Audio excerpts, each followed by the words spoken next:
है आपका 18 हाउस स्वदेश पर। मैं हूं आपके साथ पूजा त्रिपाठी और मेरे साथ मेरे सहयोगी डिम्पी कालरा भी मौजूद हैं और आप देख रहे हैं क्लोजिंग कॉल्स, जिसमें कि आखिरी 1 घंटे का एक्शन हम आपके सामने एक एक करके रखेंगे। सबसे पहले आपके स्क्रीन पर आपको बता दें कि इस शो में अगले 1 घंटे क्या कुछ खास होगा।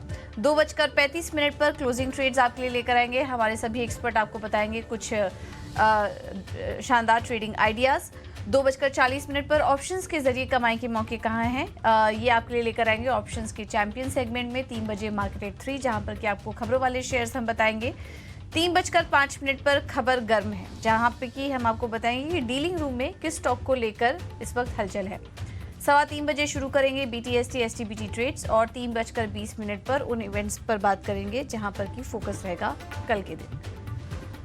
तो ये है अगले 1 घंटे का सेटअप प्रोग्राम का। लेकिन अब नज़र डालते हैं बाजार की बड़ी बातों पर। और इस वक्त नए शिखर से निफ्टी में अब मुनाफा वसूली देखने को मिल रही है। हमने देखा कि बाजार खुलते ही बाजार ने रिकॉर्ड लेवल्स छुए, लेकिन उसके बाद मुनाफा वसूली और अब 23,400 के भी नीचे आ चुका है निफ्टी। और बैंक निफ्टी तो अब लाल निशान में आ चुका है। दिन की ऊंचाई से लगभग 400 अंकों की गिरावट बैंक निफ्टी में देखने को मिल रही है। आज खरीदारी है रियल्टी में, IT, ऑटो शेयर्स यहाँ पर बाइंग नजर आ रही है। वहीं FMCG, सरकारी बैंक और मेटल शेयरों में आज हम दबाव देख रहे हैं। इंडिया विक्स करीब 5% टूट चुका है। वहीं ग्लोबल फैक्टर्स की बात करें तो डाउ फ्यूचर्स भी फिलहाल अभी 120 अंक नीचे दिखाई दे रहा है। तो ये है इस वक्त की बड़ी बात। बाजार पर वापस लौटे तो जहां से चले थे वहीं पहुंच चुके। इनफैक्ट कमजोरी ही हावी है बाजार में। बैंक निफ्टी तो अब लाल निशान में आ चुका है और निफ्टी की बात करेंगे तो यहाँ पर भी काफ़ी फ्लैट कारोबार हो रहा है। डिम्पी, जैसा कि हमने प्रोग्राम की शुरुआत में भी इस चीज़ को हाईलाइट किया था कि बाजार को अगर टिक नहीं पाया रिकॉर्ड लेवल के ऊपर काफ़ी देर तक तो फिर मुनाफा वसूली आ सकती है। वैसे ही कुछ हुआ।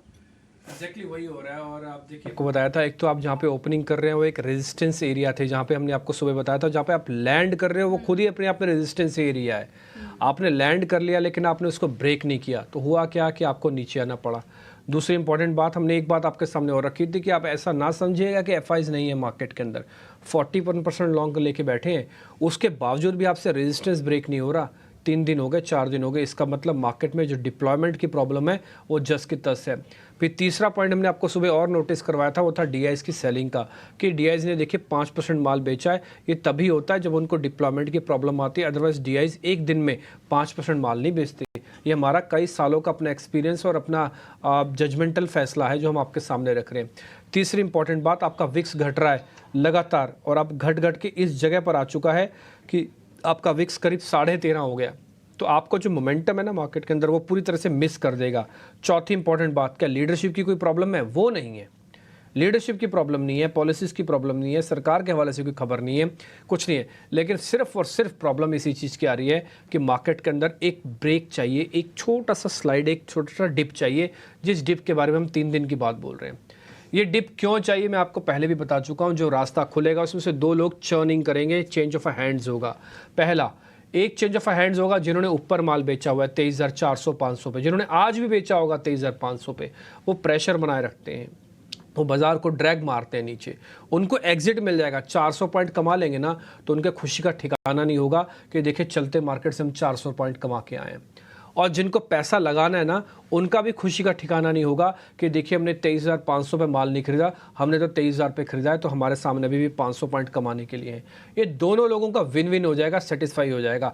लेकिन वो 250 से 300 पॉइंट का डिप ही मार्केट के अंदर नहीं आ रहा। वो जब तक डिप आएगा नहीं, बाजार आप ऐसे ही चलता रहेगा, आप देखते रहिएगा।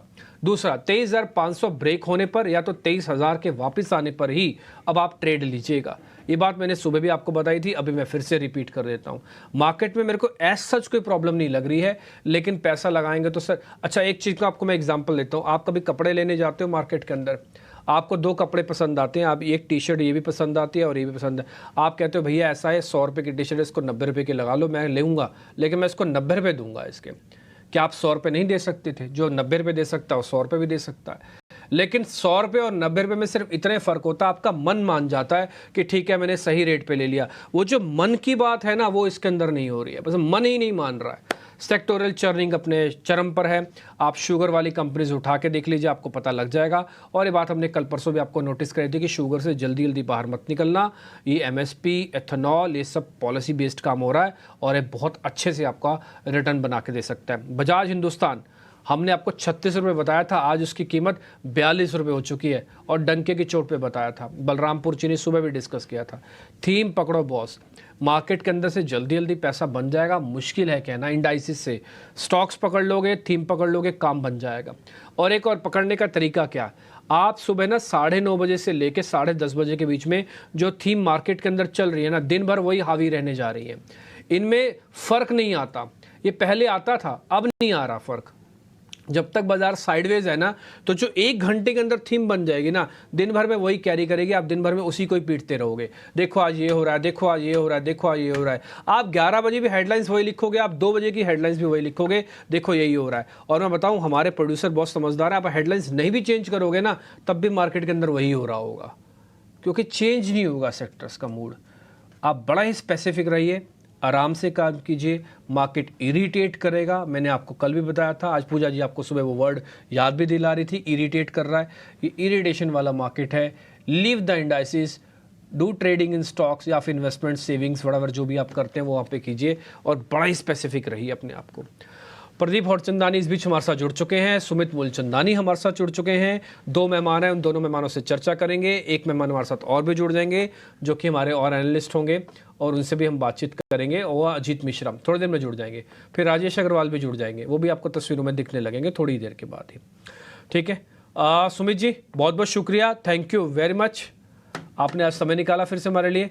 प्रदीप सर बहुत बहुत शुक्रिया, थैंक यू वेरी मच, आपने भी आज हमारे लिए समय निकाला, बहुत बहुत शुक्रिया। और राजेश सर भी आपको स्क्रीन पे दिख रहे हैं। राजेश सर पश्चिम बंगाल से इस बीच हमारे साथ जुड़ रहे हैं और उनसे ज़रा करेंगे बातचीत कोलकाता की नगरी से। राजेश सर बहुत बहुत शुक्रिया, थैंक यू वेरी मच। तो अलग अलग भाग से हमारे साथ जुड़ रहे हैं, एक बिल्कुल वेस्ट से अहमदाबाद से सुमित मूलचंदानी जी, कोलकाता से राजेश अग्रवाल जी। प्रदीप सर आपकी सिटी कौन सी है, मुंबई में हो क्या आप? नहीं डिम्पी जी, मैं अहमदाबाद से। प्रदीप जी आप भी? अच्छा अहमदाबाद, 2 अहमदाबाद और 1 कोलकाता के साथ देश के दोनों छोरों को हम एक साथ इकट्ठा कर रहे हैं। हम बैठे हैं बीच में, मिडल ऑफ दिस सिटी, यानी कि दिल्ली में। तो आपको बिल्कुल करेक्ट कर देंगे, कनेक्शन की कोई प्रॉब्लम नहीं है, चाहे आइडिया लो या भारती लो या वोडाफोन लो, कुछ भी रहो, कोई प्रॉब्लम नहीं है। ठीक जी, 50 पॉइंट की गिरावट के साथ बैंक निफ्टी कर रहा है ट्रेड। सुमित जी आपको पता है आपको मैं कल क्यों याद कर रहा था? आप गैस कर सकते हो? एक शेयर की वजह से याद कर रहा हूँ कल मैं आपको, गैस करो आप। चलो जी बिल्कुल सर, TTML की वजह से। हाँ, TTML की वजह से कल वो शेयर सर 6 से 7% ऊपर था। आज भी मैंने देखा थोड़ी देर पहले, तो मैं चेक कर रहा था, वो शेयर ऊपर था 81-82 का, अभी चल रहा है करीब 80 रुपये के आसपास का। चलो सर TTML के बारे में चर्चा बाद में करेंगे, पहले जरा मूड और माहौल बता दो बाजार का, इस समय बाजार कैसा दिख रहा है आपको? ये डिप में खरीदने की जो हट है हमारी, वो सही हट है ना? हम जिद्दी बच्चे की तरह तो नहीं है कि बैठे ही हैं और हमको डिप मिले ही नहीं। नहीं बिल्कुल डिम्पी जी, जैसे अभी आपने लेवल्स की बात की, हमारी परसों के सेशन में भी सेम बात हुई थी कि निफ्टी में जब तक 23,100 का जो लेवल है वो काफी एक इम्पोर्टेंट लेवल रहेगा। ये ब्रेक नहीं हो रहा till the time we will be in the buy position, और बाय यूटिलाइज द डिप्स भी हमारे लिए इम्पोर्टेंट रहेगा। तो आपने 23,000 बोला, हमने 23,100, तो almost we are on the same boat. इसी तरह से 49,600 का लेवल का बात हुआ था हमारा बैंक निफ्टी में। तो देखिए 2 से 3 सेशन ऐसे ही हुए हैं, 49,600 की लेवल से ही मार्केट ने बाउंस किया, हालांकि 500-600 पॉइंट्स का ही बाउंस आया, लेकिन वही लेवल जो है काफी इंपॉर्टेंट है। तो अभी भी हमारे लिए सेम 49,600 का इंपॉर्टेंट रहेगा। तो मुझे ऐसा लग रहा है कि अगर वीकनेस मार्केट में आ रही है तो पहले बैंक निफ्टी में आएगी। 49,600 अगर ब्रेक हो रहा है तो फिर 49,000 का यहाँ पे पहला मेरा टारगेट रहेगा। तो यहाँ पे एक स्ट्रिक्ट स्टॉप लॉस के साथ मैं बना रहूंगा। ठीक है, ये बात आपकी बिल्कुल ठीक है कि बैंक निफ्टी में पहले वीकनेस आएगी, और आज भी अगर आप अभी भी देखना चाहो ना, तो अभी भी बैंक निफ्टी आपको ज़्यादा कमज़ोर दिखेगा। मैं इसकी वजह बता सकता हूँ, अगर आप देखेंगे ना तो आज डिवीजन है, बैंक निफ्टी के मेजॉरिटी शेयर यानी कि 7 शेयर आपको कमज़ोर दिखेंगे। इकलौता ICICI और एक्सिस बैंक भी जुड़ जाए ना तो आजकल HDFC की बराबरी कर लेते हैं वेटेज के हिसाब से, और दोनों आज डेज लो पे हैं। आप चेक करो ICICI बैंक और आप चेक कर लो एक्सिस बैंक, जबकि HDFC बैंक चल रहा है, लेकिन ICICI और एक्सिस का कॉम्बो मार्केट को HDFC पे भारी पड़ता है। दोनों के दोनों डेज लो पे आके खड़े हुए हैं। थोड़ा वेटेज की प्रॉब्लम है, ये मैं आपको बार बार नोटिस कराता हूँ, और थोड़ा कन्विक्शन की भी प्रॉब्लम आ रही है बार बार, वो बैंक निफ्टी पे क्लियरली विजिबल है। राजेश अग्रवाल जी कलकत्ता से हमारे साथ जुड़ चुके हैं। राजेश सर नमस्ते, बहुत बहुत शुक्रिया, thank you very much. Sir आप कम आते हो, पहले तो मेरी ये शिकायत है, आप ज़्यादा आया करो। अच्छा मुझे आप पूछोगे क्यों ज़्यादा आए? ज़्यादा इसलिए आया करो क्योंकि आप बहुत इंटेलिजेंट हो। आपके इंटेलिजेंस की ना हमको बहुत सख्त ज़रूरत है, तो वो इंटेलिजेंट हमको बार बार मिलती रहे। हफ्ते में एक बार मिलेगी तो सर वो हमारा भूख ही नहीं मरती है, वो तो हमारी भूख बहुत है। एक तो आप सर ज़्यादा समय हमारे लिए निकालो। राजेश सर एक चीज़ बताइए, ये जो केमिकल और फर्टिलाइज़र वाले शेयर्स चल रहे हैं, ये जब तक मॉनसून का आखिरी चरण नहीं आता तब तक अगर मेरी पोजीशन है तो मैं लेके बैठा रहूं सर? नई नई सरकार भी है, नया नया मॉनसून भी है, और इस बार तो अच्छा मॉनसून भी है। गुड आफ्टरनून डिम्पी जी और जो भी पैनल में मित्रगण है सबको नमस्कार। पहले तो मैं बहुत धन्यवाद देना चाहूंगा, आपके जो विचार आपने व्यक्त किए, पता नहीं मैं इस लायक हूँ भी या नहीं, लेकिन फिर भी और कोशिश करूंगा आगे आइंदा से ज्यादा आपके साथ समय बिताने का चैनल पे ऑफ कोर्स। और जहां तक हमारा ये सवाल है कि केमिकल और फर्टिलाइजर में जो तेजी बनी हुई है उसको राइड करना चाहिए या नहीं करना चाहिए, तो उसको मैं ये कहना चाहूंगा कि अगर आप देखो तो पिछले कई क्वार्टर्स से इस सेक्टर ने बहुत अंडर परफॉर्म किया है। खास करके अगर केमिकल्स की बात की जाए तो इतनी पिटाई हुई है कि बहुत से स्टॉक तो अभी भी इतनी बढ़त के बाद भी आपको अपनी हाई से 25%, 30%, 50% तक नीचे के भाव में दिखेंगे।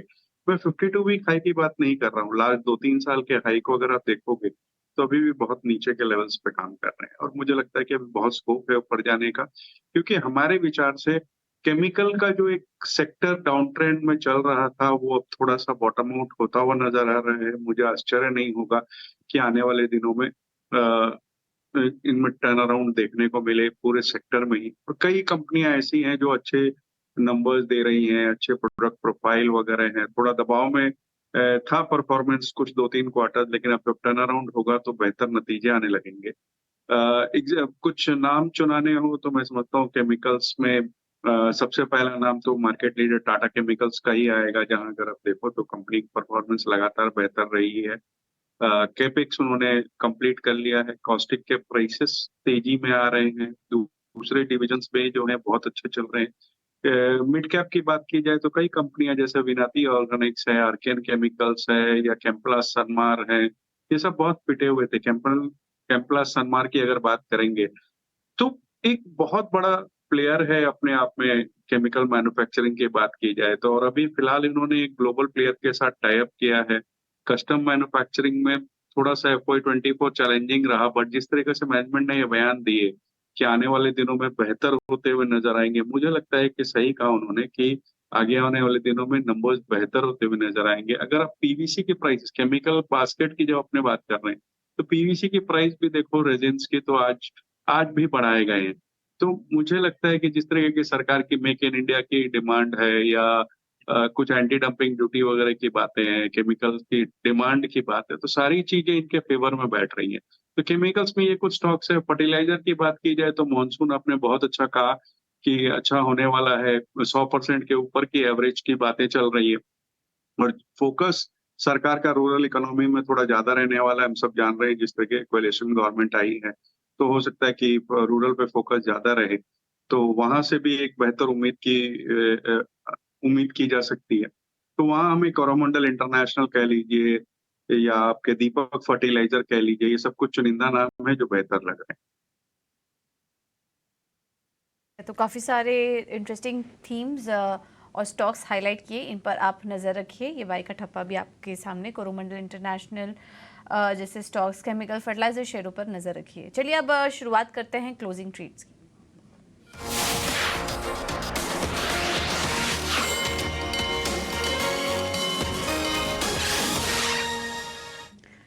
प्रदीप जी आपसे शुरुआत करेंगे। पहले बताइए क्या ट्रेडिंग आइडियाज़ होंगे आपकी तरफ से? तो डिम्पी जी अभी कुछ देर पहले थीम्स की बात कर रहे थे, तो अब पिछले आधे घंटे में आप देखिए डिफेंस स्टॉक्स हैं उसमें एक रिन्यूड मोमेंटम देखने को मिल रहा है। और अक्रॉस द बोर्ड हमने देखा कि जो एग्जिट पोल के रिएक्शन में हाई बने थे मंडे को, उसके बाद जो करेक्शन कंसोलिडेशन का फेज देखा हमने, तो वो कंसोलिडेशन के अब ब्रेकआउट आर्ली चार्ट्स पे कंफर्म हो रहे हैं। तो दो स्टॉक मैंने डिफेंस स्पेस में ही चुने हैं। पहला जो स्टॉक रहेगा वो कोचिन शिपयार्ड रहेगा। करीबन 1954 था जब मैंने आपकी टीम को सेंड किया ये रिकमेंडेशन। अभी थोड़ा सा ऊपर आ गया है, पर अभी भी हेडरूम काफी है बढ़ने के लिए। 1890 का स्टॉप लॉस लगा के इसको ले सकते हैं 2040 से 2050 के टारगेट के लिए। दूसरा जो स्टॉक रहेगा वो मजगांव डॉक रहेगा। 3300 के आसपास था, थोड़ा सा नीचे था जब मैंने इनिशिएट किया था बाय। अभी 3320 के आसपास चल रहा है। 3180 का स्टॉप लॉस लगा के ले सकते हैं। 3420 का टारगेट रहेगा। तो मचगांव डॉक और कोचिन शिपयार्ड ये आपके इंटरेस्टिंग प्ले है सर। और प्रदीप सर बताऊं, इसमें ना आपके अपने इंटेलिजेंस के साथ साथ एक छोटा सा पॉइंट मैं और जोड़ना चाहता हूं। आज ही राजनाथ सिंह ने अपना डिफेंस मिनिस्टर के तौर पर कार्यभार को संभाला है। इससे पहले सभी ने संभाल लिया था। वो थोड़ा 2 राज्यों में मुख्यमंत्री बन रहे थे तो उनको प्रभारी बनाया गया था। तो वहाँ का उन्होंने मुख्यमंत्री जब हो गए उड़ीसा वगैरह के, तो वो फ्री हुए। तो आज अपने ऑफिस पहुँचे। ऑफिस पहुँचते उन्होंने ट्वीट किया कि जो मिनिस्ट्री ऑफ डिफेंस है वो क्या करेगी, अपने देश की कंपनीज को और प्रोटेक्ट करेगी और उनको और ऑर्डर्स देगी और स्ट्रेटजिकली प्लानिंग करेगी। ये करीब 1 घंटे पहले पूजा बता रही हैं कि ये उन्होंने ट्वीट किया। उसके बाद धीरे धीरे करके डिफेंस वाली कंपनीज में नई ऊर्जा और नई एनर्जी आई है, जो प्रदीप सर आपने अच्छे से नोटिस की है। मैं उसके लिए थैंक यू बोलूँगा कि आपने बहुत अच्छे से हमको ये थीम वापस से नोटिस करवाई है। आप देखिए 2-3 चैनलों पे और भी हम देख रहे हैं कि ये सभी शेयर्स के बारे में चर्चा होना शुरू हो रही है। तो कोचिन शिपयार्ड, मजगांव डॉक दोनों आपकी तरफ से ट्रेड है, इंटरेस्टिंग ट्रेड है। स्टॉप लॉस टारगेट दोनों अच्छे से दिखा दीजिए एक बार वापस से घुमा के प्रोड्यूसर साहब, ताकि कभी भी किसी से कोई भी गलती ना हो ट्रेड लेते समय। आगे बढ़े पूजा और ट्रेड ले जी। मजगांव डॉक 3420 और कोचिंग शिपयार्ड ये 2 डिफेंस काउंटर है फिलहाल आप यहाँ नजर रख सकते हैं। वैसे तो सभी डिफेंस स्टॉक में हम देख रहे हैं कि अब अच्छी बाइंग नजर आ रही है। सुमित जी, अब आपकी तरफ से क्या कॉल्स होंगी? ये देखिए, अभी जैसे थीम बेस का ही बात हो रहा था, तो केमिकल स्टॉक्स में देखिए काफी टाइम के बाद एक टर्निंग आया हुआ है और काफी अच्छा पॉजिटिव मोमेंटम बन रहा है। तो अमंग्स द स्टॉक्स मुझे कैन प्लस सलमार ही पसंद आया है, क्योंकि चार्ट पे देखेंगे जब आप, तो ये पिछले 2 साल की रेंज को इसने ब्रेकआउट दिया हुआ है। तो हमें लग रहा है कि ये वीकली ब्रेकआउट भी है। तो किसी को अगर पोर्टफोलियो में एडिशन करना है for the next at least 1 to 3 months, तो बिल्कुल आप ऐड कीजिए। करंट मार्केट प्राइस है 550 का, स्टॉप लॉस मेंटेन करेंगे 509, टारगेट रहेगा 680 एंड 770। जो दूसरा स्टॉक्स है देखिए किम्स का रहेगा, कृष्णा इंस्टीट्यूट ऑफ मेडिकल। यहाँ पे देखिए काफी बढ़िया सा एक ब्रेकआउट बॉटम बनाया हुआ है, डबल बॉटम का बेस बनाया हुआ था 1800 पे। तो हमें लग रहा है कि ये काफी अच्छा एक पुल बैक का कैंडिडेट रहेगा और यू बॉटम भी कैंडिडेट रहेगा। Current market price is around 2000, stop loss maintain करेंगे 1880 का, टारगेट रहेगा 2200 का और 2350 का। एक फॉलोअप देना चाहूंगा, परसों के सेशन में हमने प्राज इंडस्ट्री को डिस्कस किया था। 590 के लेवल्स पे हमने बाय पोजीशन दी थी, तो स्टॉक ने काफी अच्छा 2 दिन में यहाँ से बढ़त दिखाई हुई है। 680 करंट मार्केट प्राइस चल रहा है, 705 का टारगेट था। तो पार्शियल बुकिंग का एक सजेशन रहेगा, एटलीस्ट आप यहाँ पे 20 to 30% अपना एक बुकिंग कीजिए। लेकिन चार्ट पे अभी भी काफी अच्छा फॉर्मेशन है, तो बने रहिएगा। टारगेट्स हमने जो सजेस्ट किए थे दैट इज 705 एंड 775। ठीक है।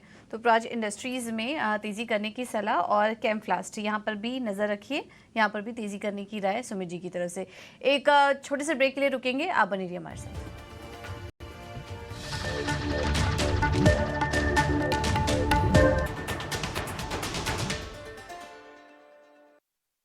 के बाद एक बार फिर आपका स्वागत है क्लोजिंग कॉल्स में। और 3 मेहमान हमारे साथ बने हुए हैं। प्रदीप सर आप स्क्रीन पर देख रहे होंगे, साथ ही सुमित मूलचंदानी है, और फंडामेंटल सारी चीज़ों को समझाने के लिए राजेश अग्रवाल जी आज हमारे साथ कलकत्ता से टाइम निकाले हुए हैं। आगे बढ़े, 1-2 शेयर हमारे पास और भी हैं जरा पता करें। जब केमिकल्स की बात छिड़ी, सुमित जी अभी आपने हमको कैम्प्लास्ट के बारे में बताया आपके ट्रेडिंग कॉल में, मेरे को लगा शायद आप यूपीएल का नाम लेने जा रहे हो। आपने यूपीएल देखा नहीं या फिर देख के भी इग्नोर मार रहे हो आप?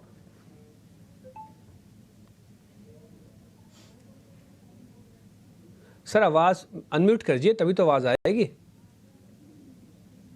सॉरी, लेकिन देखिए चार्ट बेस पे अगर जब हम देख रहे थे तो काफी अच्छा है कि वीकली जो मैंने बात की थी 2 साल का ब्रेकआउट आया हुआ था, तो उसमें एक स्टॉक में मूवमेंट आने के ज्यादा चांसेस रहेंगे अगर कंपैरिजन हम यूपीएल से करेंगे।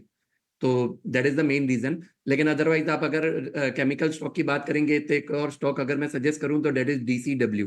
उसका भी काफी अच्छा एक मूवमेंट है, तो करंट मार्केट प्राइस पे बाय की सजेशन रहेगी अगर किसी को लेना हो तो। बड़ा इंटरेस्टिंग सी बात है, मैंने आपसे पहले केमिकल का पूछा, आपने कहा केमप्लास्ट। मैंने अभी आपको सामने सामने से पूछा कि यूपीएल आपने देखा नहीं, आपने कहा यूपीएल छोड़ो DCW ले लो। बड़ी हैरानी की बात है कि आप हमारा यूपीएल को हाँ ही नहीं बोलने में आ रहे। हम तो आपसे ज़बरदस्ती घुमा घुमा के हाँ पूछवाना चाहते हैं, आप हाँ ही नहीं बोल रहे। सर नाराज़गी है क्या कोई हमारे से? डिम्पी जी, आपके और हमारे तो स्टॉक्स भी ऑलमोस्ट सेम हो जाते हैं और इसी तरह से स्पीड में भागते भी है। अच्छा चलिए कोई अभी तो हम आपके 2 ही शेयर ले लेते हैं सर, बतौर अमानत। आप कह रहे हो DCW और दूसरा केमप्लास्ट है, एक कृष्णा इंस्टीट्यूट आपने ऑलरेडी दिया हुआ है। एक और बहुत ही शानदार हमारे मेहमान हैं, ऑप्शंस के ट्रेड के माहिर हैं और बहुत अच्छे अच्छे स्टॉक पकड़ते हैं। जो पकड़ते हैं तो उसके बाद उसका पूरा अपडेट खुद से देते हैं, हम पूछते नहीं, वो खुद से बताते हैं अपडेट। देखो कि ये शेयर ने इतना रिटर्न दिया, आप बुक करके बाहर निकल जाओ, जो कि बहुत अच्छा हैबिट है और अच्छा डिसिप्लिन वाली बात है। उन एनालिस्ट का नाम है अंशुल जैन, उनको जोड़िए, ऑप्शन का चैंपियन उनसे पता करते हैं।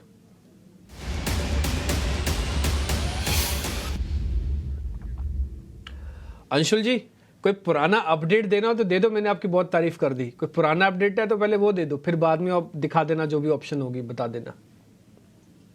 नमस्कार डिम्पी जी। नमस्कार आपके सभी दर्शकों को।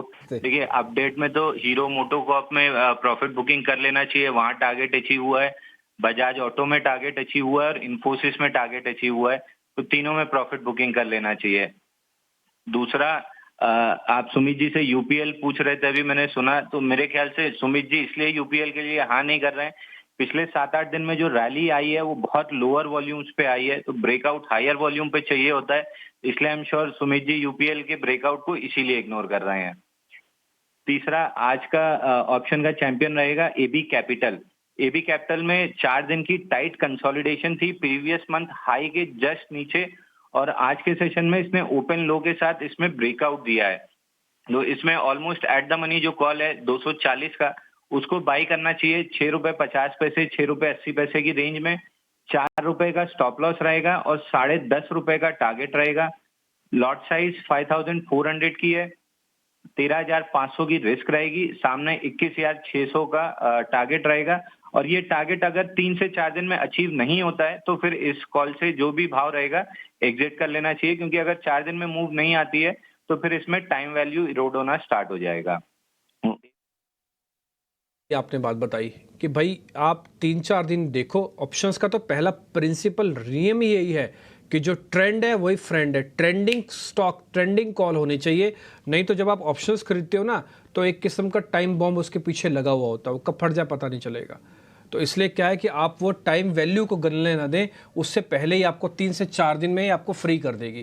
कहने को तो आप 27 तारीख तक रख सकते हो, डेरिवेटिव एक्सपायरी उस दिन की है इसकी, और कोई वीकली नहीं है इसका, पूरा मंथली होता है, लेकिन फिर भी आपको 2 दिन में ही पता लग जाता है। जैसे कई बार होता है ना, सौदा प्लस करते हो आपको पता लग जाता है कितने पैसे दे के जाएगा कि नहीं, या फंस तो नहीं गए आप।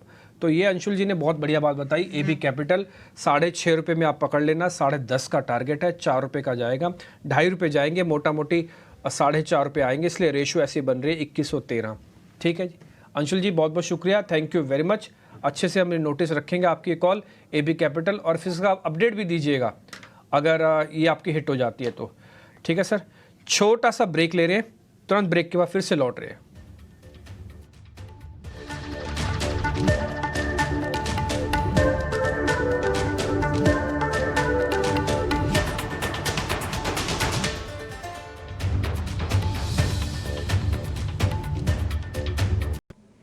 ब्रेक के बाद आपका स्वागत है और चलिए कुछ स्टॉक्स पर क्विकली चर्चा कर लेते हैं जहां पर कि एक्शन है, और इसमें श्रीराम फाइनेंस, ये आपकी स्क्रीन पर चल रहा होगा।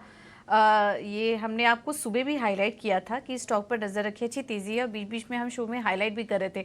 मार्केट कैप देखिए अब 1 लाख करोड़ के पार निकल चुका है, शानदार तेजी और अपने हाइज के पास कारोबार कर रहा है। श्रीराम फाइनेंस में प्रदीप जी आपसे सवाल होगा, कोई ट्रेड लेना चाहिए, अभी भी मौके हैं एंट्री के लिए? बिल्कुल, श्रीराम फाइनेंस चार्ट पे डेफिनेटली स्ट्रॉन्ग लग रहा है। इनफैक्ट इसने जो इसका प्रीवियस स्विंग हाई था 2658 का 3 मई को बना था, ये आज डिसाइसिवली क्रॉस कर रहा है। मेरे हिसाब से तो डेली चार्ट पे फ्रेश ब्रेकआउट है। ऑन द लोअर साइड जो सपोर्ट है वो करीबन 2540 2550 के रीजन में, तो इसी के स्टॉप लॉस से इसमें फ्रेश लॉन्ग भी किए जा सकते हैं और एग्जिस्टिंग लॉन्ग भी होल्ड किए जा सकते हैं। श्रीराम फाइनेंस का एक खबर भी नीचे चल रही है, आपको जैसे पूजा ने बता भी दिया, इनका मार्केट कैप 1 लाख करोड़ के पार हो गया है और श्रीराम फाइनेंस इस समय 4% ऊपर है। दिन के हाईज पे इस समय शेयर कामकाज करते हैं। प्रदीप सर ने अपने रिकमेंडेशन भी दिए इस पे। आगे बढ़े, एक जानकारी आपके सामने रखते हैं। हम सबको ये तो पता है कि शुगर कंपनीज चल रही हैं, उसमें एमएसपी का भी मामला है, उसमें एथेनॉल का भी मामला है, कुछ ग्लोबल प्राइजेस का भी मामला है, और क्या क्या चीज़ें इसके अंदर इन्वॉल्व हैं जो शुगर को आगे भी तेज रख सकती हैं। इस पे हमारे जो सहयोगी हैं विश्व मोहन, उन्होंने एक जानकारी इकट्ठी की है, एनालिसिस भी किया है और समझा भी है। एक बार पहले उनसे हम समझ लेते हैं राजेश सर, फिर एक बार मैं आपके पास आऊँगा शुगर काउंटर्स के बारे में एक टेक लेने के लिए। पहले एक बार जरा विश्व मोहन को सुन लेते हैं, वो क्या क्या इंटरेस्टिंग रिसर्च लेके आए हैं। विश्व मोहन जी बताइए, हम भी सुन रहे हैं, राजेश सर भी सुन रहे हैं। बिल्कुल, शुगर शेयरों में लगातार तेजी का रुख देखने को मिल रहा है। पिछले कुछ दिनों में अगर देखें तो 10 से 20% तक चीनी शेयरों के दाम बढ़ चुके हैं। इसके पीछे सबसे बड़ी वजह यह है कि अब उम्मीद है कि चुनाव खत्म हो गया है, तो चीनी की एमएसपी जो 31 रुपए तय की गई थी 2019 और उसके बाद से अब तक कोई भी बढ़ोतरी एमएसपी में नहीं की गई है, उसमें बढ़ोतरी की जा सकती है। 31 रुपए से बढ़ाकर इसे 40 रुपए तक भी लेकर जाया जा सकता है। इंडस्ट्री की डिमांड है एमएसपी को बढ़ाकर 40 से 41 रुपए प्रति किलो किया जाए।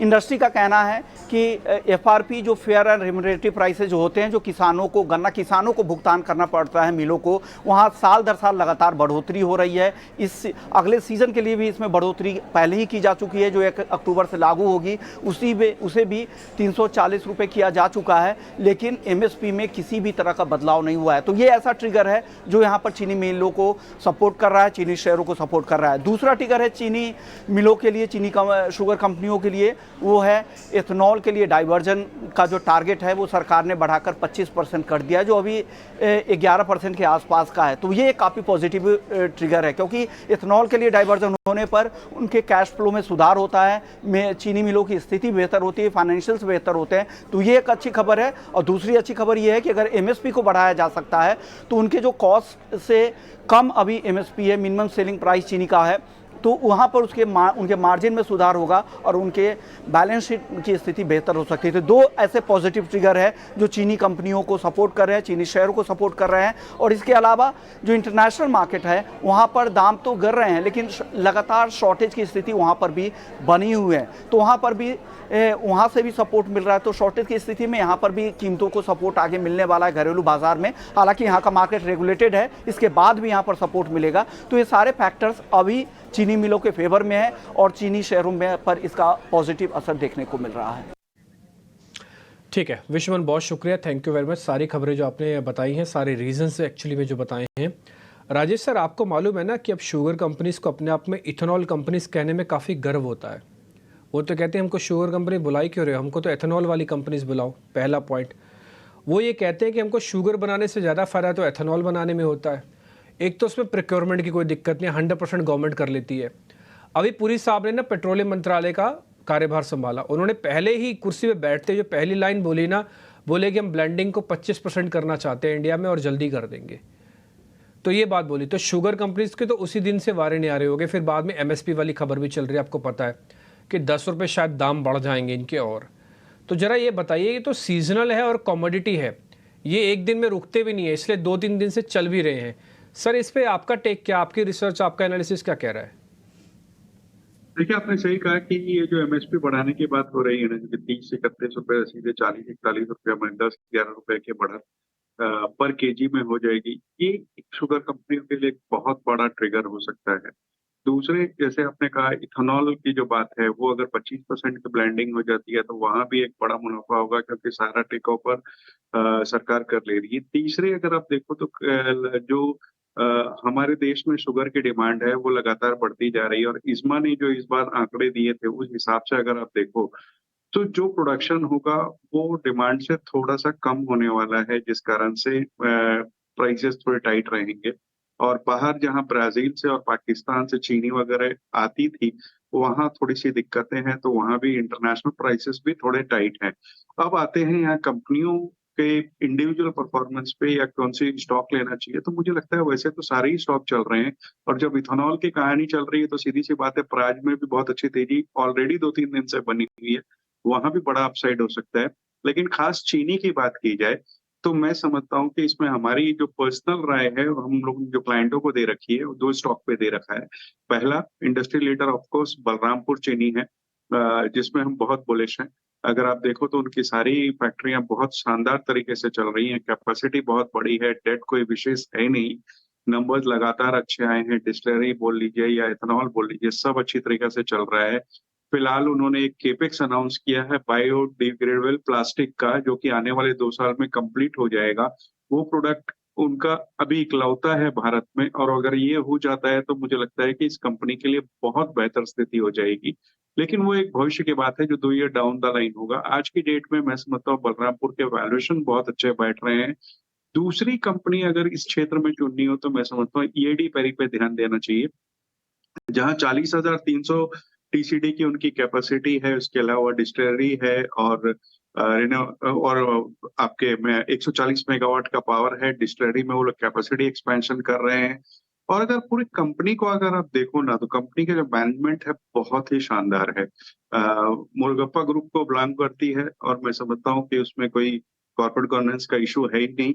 और पूरी कंपनी का मार्केट कैप सिर्फ 10-11 हजार करोड़ का है और उसमें 56% कोरोमंडल की होल्डिंग है। अभी थोड़ी देर पहले हम लोग फर्टिलाइजर की बात कर रहे थे। कोरोमंडल आप ईएडी पर ही लेते हो तो शुगर और फर्टिलाइजर दोनों का प्ले हो जाता है। 56% जो कोरोमंडल की होल्डिंग है उसकी वैल्यूएशन 22-23 हजार करोड़ की है, और आपको सारी ईएडी पैरी जो कि शुगर और आपके पावर और डिस्टिलरी सारा कुछ उसमें मिल रहा है, सब 10-11 हजार करोड़ में। माने आधे वैल्यूएशन में, कोरोमंडल के आधे वैल्यूएशन में आपको कंपनी मिल रही है, जिसमें आपको कोरोमंडल भी और शुगर का तड़का भी मिल रहा है। तो मैं समझता हूँ ये 2 स्टॉक ऐसा है जहां आपको ध्यान देना चाहिए। Done sir, agree sir. मैं बलरामपुर चीनी के साथ तो 100% एग्री करता हूँ जो आपने बताया, और आपने त्रिवेणी और ईआईडी के बारे में बताया, इसके लिए भी मैं इंटरेस्टिंग है दोनों काफ़ी शेयर्स। खैर, एक खबर के लिए मैं आपको वापस से दिल्ली लेके आऊँगा, और खबर क्योंकि वो बैठक भी दिल्ली में ही होने जा रही है। 22 जून को जीएसटी काउंसिल की बैठक होने जा रही है। बैठक में किन मुद्दों पर विचार होगा, मैंने आपसे दोपहर के शो में वादा किया था कि हमारे रिपोर्टर इतने तेज़ हैं कि वो एक ही दिन के अंदर आपको बता देंगे। सुमित चतुर्वेदी ने ये काम कर भी लिया। सुमित जी, पहले तो मैं आपको थैंक यू करूंगा। आज आप पता है 12 बजे के आसपास की खबर आई थी, फ्लैश हुई थी, तो उस समय खबर ये आई थी कि आज जीएसटी काउंसिल की बैठक होगी 22 तारीख को, और ये भी खबर आई कि वो दिल्ली में होने जा रही है। तो मैंने उसी समय दर्शकों से वादा किया था कि देखिए जो ये बैठक होने जा रही है ना, हम अपने रिपोर्टर से रिक्वेस्ट करेंगे जल्दी से जल्दी एजेंडा बता दें, और आपने 3 ही घंटे में सारी डिटेल्स भी निकलवा ली, इसके लिए बहुत शुक्रिया। अब जरा आप मेरे को बताइएगा कि इस एजेंडा में क्या क्या होगा, जीएसटी काउंसिल में क्या होने जा रहा है। देखिए, बहुत सी जो डिमांड है वो रेट करी है, और उसमें कई तरह के आइटम्स इसमें आ सकती हैं। एक तो ऑनलाइन गेमिंग पर जो जीएसटी लगा था उस पर रिव्यू की बात हो सकती है। जीएसटी की बात है जो मीटिंग पहले होगी, उस पर विचार हो सकती है। कोई पुख्ता, हालांकि अभी कोई बहुत बड़ा कह सकते हैं कि मोहर नहीं लग पाई है। दूसरा ये कि एटीएफ जो है उस पर कुछ जीएसटी कम होने की बात हो सकती है। ड्यूटी स्ट्रक्चर है, टेक्सटाइल, लेदर गुड्स, इन सब पर भी बातचीत हो सकती है। और हाइब्रिड गाड़ियों को लेकर छूट का कोई विचार नहीं है, तो उसको नहीं शामिल किया जाएगा। सो ये सब कुछ आइटम्स जो हैं कह सकते हैं कि इन पर बातचीत हो सकती है कि जीएसटी जो काउंसिल मीटिंग है 22 जून को मिलने वाली है, अगले शनिवार को मिलने वाली है, उसमें ये बातचीत हो सकती है। हालांकि अभी भी 1 हफ्ते से ज़्यादा का समय है और ये बार बार बदल भी सकता है। हालांकि तो इस कहना अभी उचित पूरी तरह से पुख्ता नहीं हो सकता है कि क्या आइटम्स होंगी, पर ये कुछ आइटम्स हो सकती हैं, जैसे इन्वर्टेड ड्यूटी स्ट्रक्चर है, टेक्सटाइल लेदर को लेकर जो जीएसटी ऑनलाइन गेमिंग पर 28% लगाया था उसको रिव्यू किया जा सकता है। उसके अलावा एटीएफ जो है उसको पे कुछ कम किया जा सकता है। मेटल स्क्रैप पे कुछ छूट की बात की जा सकती है। तो ये सब अब देखना होगा अगले 7-8 दिनों में और क्या क्या पुख्ता जानकारी निकल के आती है कि और किस किस मुद्दे पर बात होगी। 22 जून को क्या बैठक में, जीएसटी काउंसिल की बैठक में क्या क्या और बातचीत होगी, अभी तक हमें यही जानकारी है। और कुछ कंप्लायंस इशू जो हैं उन पर भी बात होने की संभावना है ये 22 जून को। पिछली जो अक्टूबर में हुई थी जीएसटी काउंसिल की मीटिंग में, उसमें जीएसटी काउंसिल ने 28% जीएसटी लगाया था ऑनलाइन गेमिंग पे, हॉर्स रेसिंग पे, इन सब पे, और वो ये वाली पहली लोकसभा इलेक्शंस के बाद होने वाली, उस पर बजट भी आएगा, तो इसलिए ये मीटिंग काफ़ी महत्वपूर्ण मानी जा रही है। थैंक यू सुमित आपका हमारे साथ जुड़ने के लिए और ये पूरा अपडेट देने के लिए। तो ये एक्सक्लूसिव डिटेल 22 जून को जीएसटी काउंसिल की बैठक होगी और नई सरकार बनने के बाद जीएसटी को पर कुछ बड़े फैसले हो सकते हैं, तो इस पर हमारी नज़र बनी रहेगी। चलिए अब आगे बढ़ते हैं और बाजार में इस वक्त की बड़ी खबरें कौन हैं जिसके चलते स्टॉक्स में एक्शन है, ये बताने के लिए गौरव हमारे साथ जुड़ चुके हैं हमारे खास सेगमेंट मार्केट एट 3 में। गौरव बताइए।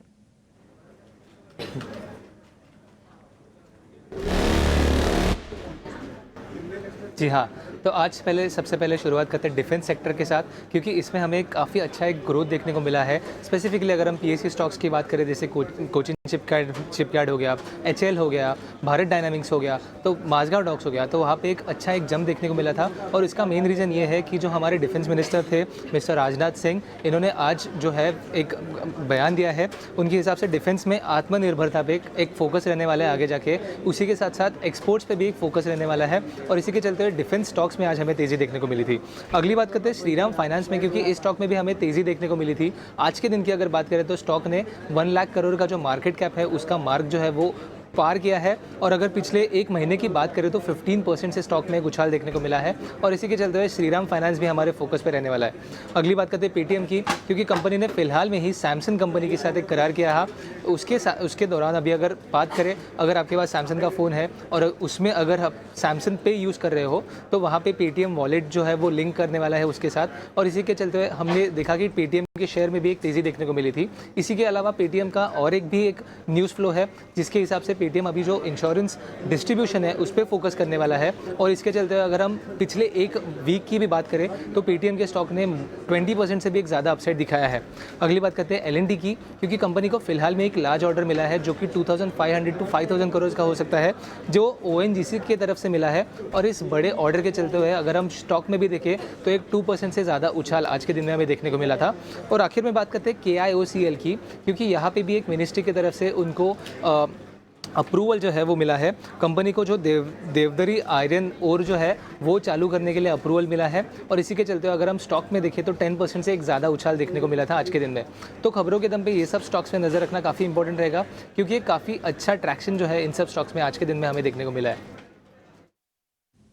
बिल्कुल, तो ये बड़े एक्शन वाले स्टॉक्स और थोड़ी देर पहले भी जो अपडेट आया वो भी हमने इस सेगमेंट में शामिल किया। बहुत बहुत शुक्रिया गौरव आपका ये पूरा अपडेट देने के लिए। तो शानदार एक्शन दिख रहा है खबरों के चलते चुनिंदा स्टॉक्स में। पहले पेटीएम पर की बात कर लेते, क्योंकि 2 दिनों से स्टॉक में तेज़ी थी। कल जब स्टॉक में तेज़ी आई हमने नोटिस भी करवाया था, और अब देखिए खबर भी आ चुकी है, और गौरव ने बताया भी कि अगर आप सैमसंग फ़ोन यूज़ करते हैं और वो ऐप यूज़ करते हैं पे ऐप, तो उसमें पेटीएम वॉलेट के जो फीचर्स हैं वो शामिल हो चुके होंगे, और अभी भी 5% ऊपर है ये स्टॉक। तो जिस तरीके से कंपनी बार बार अपने बयान में भी कह रही है कि वो थोड़ा स्ट्रैटेजी पे वर्क करेंगे, बिजनेस स्ट्रैटेजी पे और कोर कारोबार पर फोकस करेंगे। एक बार टेक्निकल चार्ट पर देख लेते हैं कि स्टॉक में कितनी स्ट्रेंथ है। सुमित जी, कैसा लग रहा है आपको पेटीएम इन स्तरों पर? अपना एक बॉटम बनाया हुआ था करीबन 320 की लेवल्स पे। अब स्टॉक ने यहाँ से 300 ऑलमोस्ट 100 पॉइंट्स का जंप दे दिया है, लेकिन एक यहाँ पे रेजिस्टेंस का काम करेगा 440 to 450 का जोन। तो हमें लग रहा है कि अगर ये 450 क्रॉस हो रहा है तो फिर ये यहाँ से अपसाइड, लेकिन ये अपसाइड मैं एक अभी भी यूटिलाइज करूंगा एग्जिट के लिए। ओवरऑल चार्ट अभी भी वीक है, तो जिन्होंने अगर लोअर लेवल पे कुछ बाइंग की है तो वो एक एग्जिट अपॉर्चुनिटी या फिर प्रॉफिट बुकिंग की तरह देखें। ऑल ओवर स्ट्रक्चर अभी भी वीक है। ठीक है, तो ये है सलाह पेटीएम पर आपके लिए। हमारे साथ पैनल पर इस बीच अजीत मिश्रा भी जुड़ चुके हैं रेलिगेयर ब्रोकिंग से। अजीत जी, थैंक यू सो मच समय देने के लिए। बताइए आप इस वक्त ट्रेड के मौके कहाँ देख रहे हैं? पहले तो अपने ट्रेडिंग आइडिया से शुरुआत कीजिए। शुक्रिया पूजा। तो पूजा देखिए, जैसे कि मार्केट में इंडेक्स में तो आप देख रहे हैं पिछले 3-4 दिनों से एक साइडवेज टोन कंटिन्यू है, और एक हेल्दी कंसोलिडेशन बेसिकली देख रहे हैं, जहाँ पे कि आपका बायस पॉजिटिव साइड पे है। तो दोनों ही साइड पे मतलब आपको पॉजिटिव साइड पे रिकमेंडेशंस अपनी रखनी चाहिए। पहला नाम होगा from the pharma space doctor Reddy's का, जहाँ पे कि एक रीसेंट रिट्रेसमेंट के बाद एक बेस फॉर्मेशन हुआ है, और अब यहाँ से एक रिकवरी के एक इंडिकेशन है। तो रिस्क रिवॉर्ड काफी फेवरेबल दिख रहा है मुझे करंट लेवल्स पे। यहाँ पे आप 6190 के स्टॉप लॉस के 6030 के स्टॉप लॉस के साथ 6190 तक के टारगेट्स के लिए लॉन्ग कर सकते हैं। दूसरा नाम from the banking space, banking जो कि आज थोड़ा सा साइडवेज नेगेटिव टोन पकड़ा हुआ है, बट वहां पे IndusInd bank reversal basically play कर रहा है। एक काफी स्ट्रॉन्ग बेस फॉर्म करने के बाद जो इसके मूविंग एवरेजेस जो एक रिबन है डेली चार्ट पे, वहां पे फिर एक रिकवरी देखने को मिल रही है। तो मुझे लग रहा है कि यहाँ से जो अंडर परफॉर्मेंस हुई थी स्टॉक में हाल फिलहाल में, वो एक कैचअप मूव देखने को मिल सकता है। तो यहाँ पे 1540 तक के टारगेट्स के लिए आप लॉन्ग कर सकते हैं 1480 के स्टॉप लॉस के साथ। तो इंडसइंड बैंक में एक रिवर्सल नजर आ रहा है, 1500 के ऊपर इस पर कारोबार कर रहा है। ओवरऑल बैंक निफ्टी थोड़ा कमजोर है, काफी सारे बैंक्स में करेक्शन है, लेकिन इंडसइंड बैंक पर आप ट्रेड ले सकते हो। डॉक्टर रेड्डीज लैब यहाँ पर भी तेजी करने की सलाह। अब जानते हैं कि डीलिंग रूम में किस तरह की हलचल है, कौन से स्टॉक को लेकर बातें हो रही हैं, और रुक करते हैं हमारे अगले सेगमेंट का खबर गर्म है।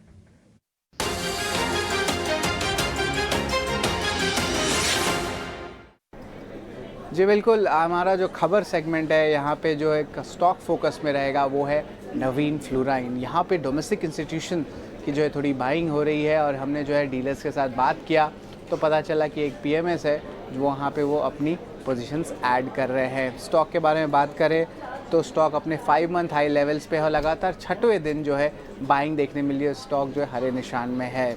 अगर जो डोमेस्टिक इंस्टीट्यूशंस ऑलरेडी इन्वेस्टेड है कंपनी में उनकी नाम लूँ तो वो इंक्लूड करते हैं आईसीआईसीआई प्रू म्यूचुअल फंड और Aditya Birla mutual fund. Ace investor Ajay Upadhyay का भी इसमें 1% का स्टेक है।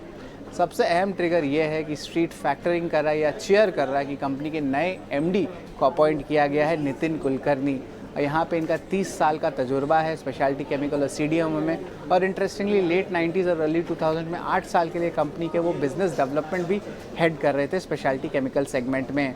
तो ओवरऑल जो है मैनेजमेंट में जो है क्लैरिटी आई है, क्या आगे जाते हुए विजन रहने वाली है। उसके अलावा केमिकल प्राइसिंग में कुछ सेगमेंट्स में उनके जो प्राइसेस है वो फर्म हो रहा है, यानी कि स्टेबिलिटी आ रही है। बट ओवरऑल मई के एक्सपोर्ट्स की डेटा हमने चेक की तो वहाँ पे अभी भी थोड़ी सी प्रेशर ज़रूर देखने मिल रही है, बट स्ट्रीट फैक्टर इन कर रही है कि आगे जाते हुए एक रिवाइवल केमिकल स्पेस में देखने मिल सकता है कुछ पॉकेट्स में, और एक मैनेजमेंट चेंज भी हुई है तो उसके कारण नवीन फ्लोराइन जो है फोकस में रहने वाला है। और यहाँ पे जो है डीलर्स और ब्रोकर्स का मानना है कि थोड़ी डोमेस्टिक इंस्टीट्यूशन मनी आ रही है। राइट, तो नवीन फ्लोरिन इस स्टॉक पर नज़र रखिए। स्टॉक 1% ऊपर है, और ये डिस्क्लेमर भी आपके स्क्रीन पर। नवीन फ्लोरिन पर एक बार राय भी ले लेते हैं। अजीत जी, आप ही सजेस्ट करिए क्या करें, नवीन फ्लोरिन के चार्ट्स कैसे लग रहे हैं आपको? मुझे देखिए हाल फिलहाल में थोड़ा सा चेंज हुआ है लैंडस्केप केमिकल स्टॉक्स में, जहाँ पे कि एक अच्छा रिबाउंड देखने को मिला है क्रॉस दी बोर्ड, और नवीन फ्लोरिन भी यहाँ पे पार्टिसिपेट कर रहा है। इसमें 2-3 चीजें अच्छी हुई हैं कि एक, इसने आज अपने लॉन्ग टर्म एवरेजेस को रिक्लेम किया है 200 ईएमए को, और ये ऑलमोस्ट इसने करीब 9 महीने बाद किया है। तो ये एक बड़ा इम्पोर्टेंट ट्रिगर हो सकता है आने वाले टाइम में इसके लिए। तो अगर ये सस्टेन कर पाता है इस मूव को तो डेफिनेटली यहाँ से आप देखेंगे करीब 3800 तक के लेवल्स भी पॉसिबल हैं। तो ये एज अ ट्रेडर अगर आप पोजीशन बना रहे हैं यहाँ पर 3450 आपका एक क्लोजिंग स्टॉप होना चाहिए, उसके नीचे अब स्टॉक को दोबारा नहीं आना चाहिए, अदरवाइज बायस दोबारा साइडवेज हो जाएगा। तो 3450 के स्टॉप लॉस के साथ करीब 3800 तक के पोजीशन टारगेट के लिए आप इसको एक्यूमुलेट कर सकते हैं। डन। ये कुछ आपको स्टॉक्स मिल गए। वैसे भी आपको बता दूं ये जो नवीन फ्लोरिन है ना, सुबह भी डिस्कशन हुआ था और कई एक्सपर्ट्स के लिस्ट में था, और मेरे को ध्यान है आज जो सुबह आयुष मेहता हमारे साथ जुड़े थे उन्होंने हमको 2 शेयर दिए थे, एक तो नवीन फ्लोरिन, दूसरा IEX भी बहुत ही बढ़िया चला। IEX पे दिखाना एक बार ज़रा, 170-73 हो गया था, अभी कितना चल रहा है एक बार ज़रा स्क्रीन पे आपको दिख जाएगा। IEX ये भी दिखाना, ठीक है। 1-2 शेयर और भी ज़रा मैं आपसे पूछ लेता हूँ। राजेश सर, ये वर्लपूल आपको ठीक लग रहा है क्या? वर्लपूल सेटअप वगैरह ठीक है वर्लपूल का? देखिए अगर आप देखो तो वर्लपूल की अगर बात की जाए, जो कंज्यूमर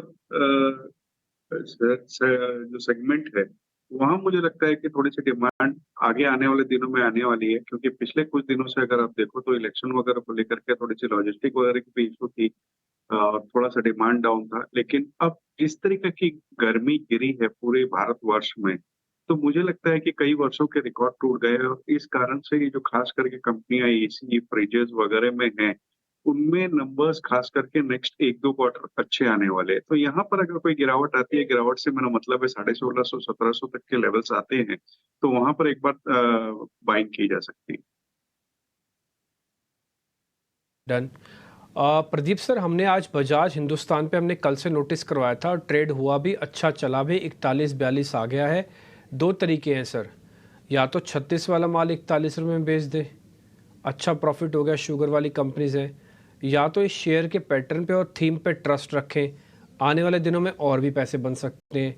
अब मुश्किल ये हो रही है कि इंट्राडे का जो आज का मूव है ना, वो काफ़ी अच्छा और काफ़ी शार्प है, तो प्रॉफिट बुक कर लेना चाहिए या फिर कैसे करें फिर, ये जो आज 13.5-14% का मूव आया है? मेरे हिसाब से तो पूरा सेक्टर जिस हिसाब से चला है आज और एक अच्छे क्लोज आ रहे हैं अच्छे वॉल्यूम के साथ, तो इस सेक्टर पूरा ही आगे और भी एक्सटेंड कर सकता है अपने, उसकी अच्छी गुंजाइश है। तो मेरे हिसाब से तो प्रॉफिट बुक करने की जल्दी नहीं करनी चाहिए, इसको राइड करना चाहिए अपनों को। नेक्स्ट जो टारगेट मुझे दिख रहे हैं वो करीबन 50 और उसके बाद 55 के लेवल्स पे आ सकते हैं। हाँ।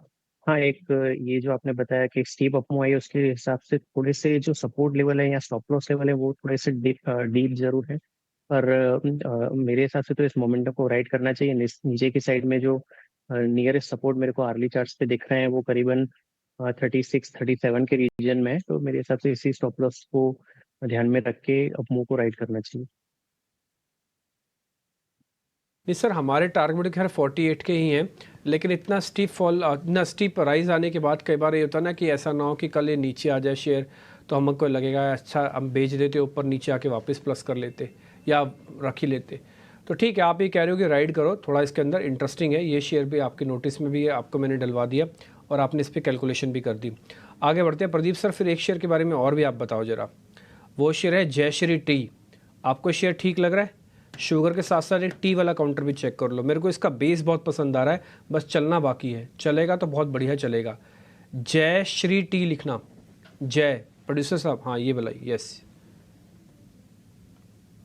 तो यूजुअली ये हैंड इन हैंड चलते हैं, जब शुगर चलता है तो टी भी साथ में चलता है। आज के वॉल्यूम आप अगर देखें 20 डे एवरेज वॉल्यूम से कई गुना ज्यादा वॉल्यूम के साथ ही अपने 200 डीएमए को काफी टाइम के बाद क्रॉस कर रहा है। साथ ही जो डेली चार्ट्स पे अगर इसका प्रीवियस टॉप देखें जो 3 मई को बना था, मई के बिगिनिंग में, उसको भी ये चैलेंज कर रहा है।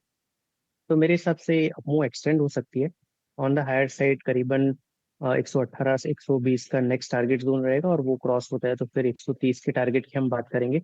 ऑन द लोअर साइड एक अच्छा सपोर्ट है इसके डेली वाली चार्ट्स पे, वो करीबन 103-104 के आसपास है, तो उसी का स्टॉप लॉस रख के इस पे पॉजिटिव व्यू रखेंगे।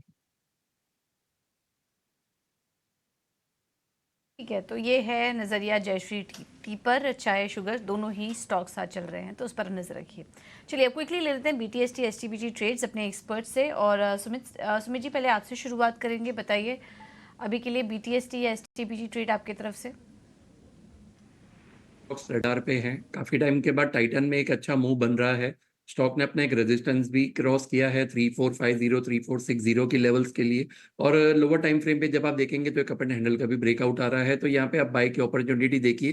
347 करंट मार्केट प्राइस है, 3420 का यहाँ पे स्टॉप लॉस मेंटेन करेंगे। जो पहला टारगेट रहेगा वो रहेगा 3650 का। दूसरा स्टॉक रहेगा गेल का।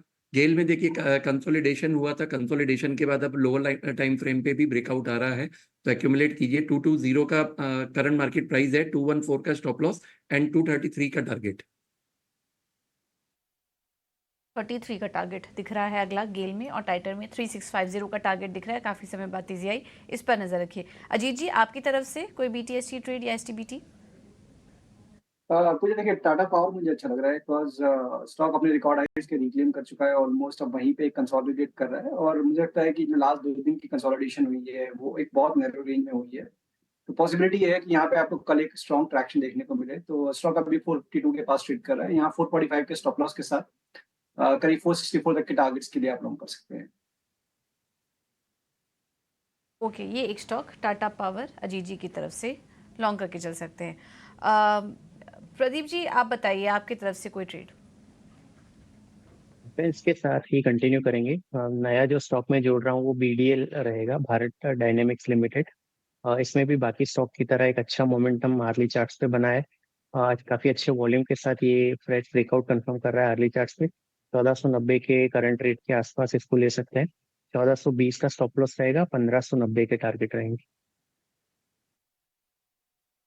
5% ऊपर आ चुका है और आज प्रदीप जी के रडार पर हैं भी आज defence stocks, Cochin shipyard, Mazagon dock इन्होंने दिया। और अब नेक्स्ट है भारत डायनेमिक्स, यहाँ पर भी आप नज़र रखिए। काफ़ी सारे स्टॉक्स आज अपने ऑल टाइम हाई लेवल्स पर भी कारोबार कर रहे हैं। इसमें एक बार एस्कॉर्ट्स कुबोटा को देख लेते हैं। यहाँ पर भी काफ़ी अच्छी बाइंग नज़र आई और स्टॉक अपने ऑल टाइम हाई लेवल के पास कारोबार भी कर रहा है एस्कॉर्ट्स कुबोटा का। और ये स्टॉक भी हम काफ़ी समय से आपको हाईलाइट करवाए थे, मेरे ख्याल से कुछ एक्सपर्ट्स ने यहाँ पर बाइंग रिकमेंडेशन भी दी थी। स्टॉक 3% ऊपर है आज के सेशन में। अजीत जी, एस्कॉर्ट्स कुबोटा में क्या करें? जिनके पास ऑलरेडी है थोड़ा प्रॉफिट बुकिंग करके जाना चाहिए या होल्ड कर सकते हो और तेज़ी के लिए?